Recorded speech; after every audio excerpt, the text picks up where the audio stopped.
Hello everyone, welcome to Commerce Stockies Network. अभी की video में हम डिस्कस करने वाले हैं डिबेंचर्स प्रीमियम पे इशू हो रहा है और कॉल्स इन एरियर भी है।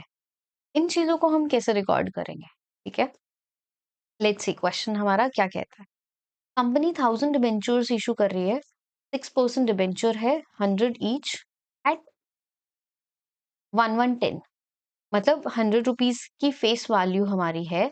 1110 में अगर कंपनी इशू कर रही है, it means 10 rupees is the amount of premium. Clear? 30 on application. अब देखो, 30 on application including premium, it means 25 rupees is the price of application and 5 rupees the premium, right? 30 on allotment, तो same, it means 25 plus 5 rupees on first and final call. इस तरीके से हमारे पास 50 rupees on first and final call. और अगर हम इनका टोटल करते हैं 25 एंड 50 हमारे पास है। तो देखो, ये तो स्पेसिफिकली प्रीमियम क्वेश्चन में बता दिया कि 5 रुपी is along with the application and 5 rupee is along with the allotment. अगर क्वेश्चन में नहीं मेंशन होता है तो हम क्या अज्यूम करते हैं? The amount of premium will be along with the allotment. तो वो हमें ध्यान रखना है अगर क्वेश्चन में इंफॉर्मेशन नहीं होती है उस केस में। All the money debentures were applied and allotted. All money due was received except final call on 28 debentures.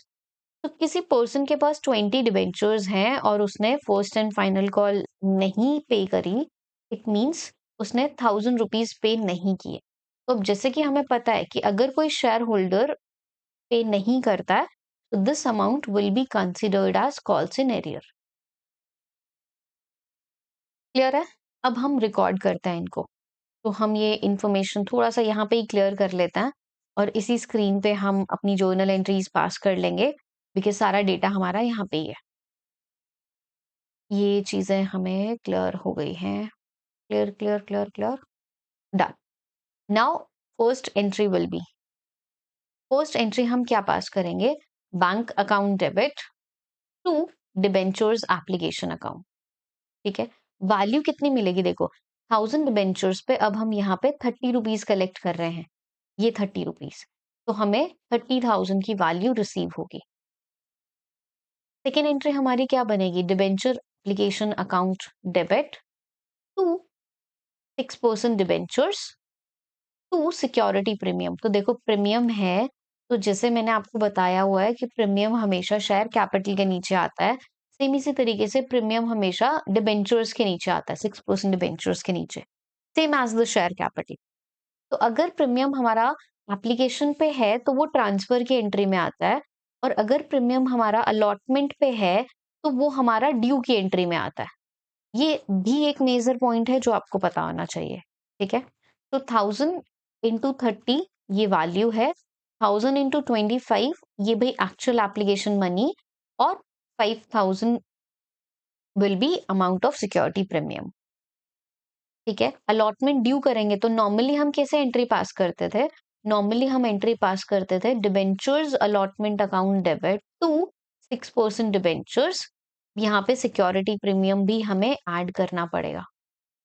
तो सेम स्टेप्स कि actual allotment is 25, 5 rupee premium हमारा है एंड टोटल 30,000 हमें कलेक्ट करना है। तो रिसीव की एंट्री हमारी क्या हो जाएगी? Bank account debit to debentures allotment account 30,000 rupees.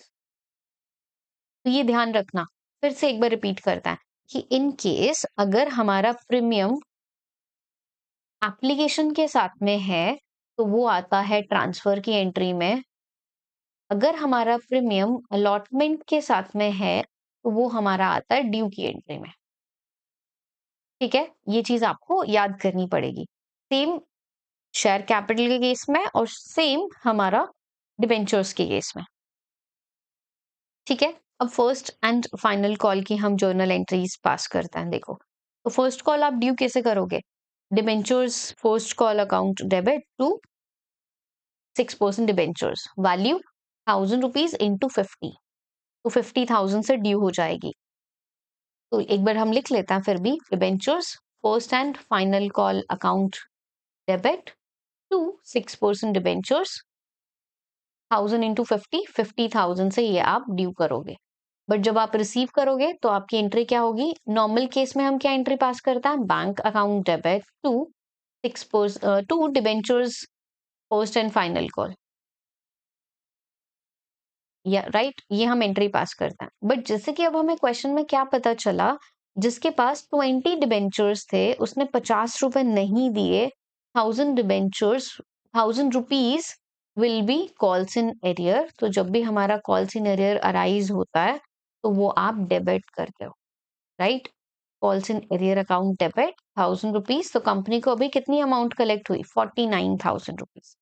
तो कॉल्स इन एरियर जब अराइज होगा तो आपको डेबिट करना है, और आउट ऑफ 50,000 कंपनी ने 1000 रुपीज कलेक्ट कंपनी नहीं कर पाई, तो बैंक अकाउंट में कितने पैसे मिले? 49 मिले। ठीक है, ये था हमारा सिंपल क्वेश्चन जिसमें प्रीमियम भी था और कॉल्स इन एरियर भी थे। इसी तरीके से आगे एक दो क्वेश्चन और करेंगे जिसमें ओवर सब्सक्रिप्शन हो, कॉल्स इन एरियर हो, ऐसे मिक्स मैच हो। तो आई होप कि आपकी प्रैक्टिस सही चल रही है, टॉपिक आपको समझ में आ रहा है। नहीं समझ में आ रहा है तो प्लीज आप मुझे बताओ, जो भी क्वेश्चन में डाउट है। ओके।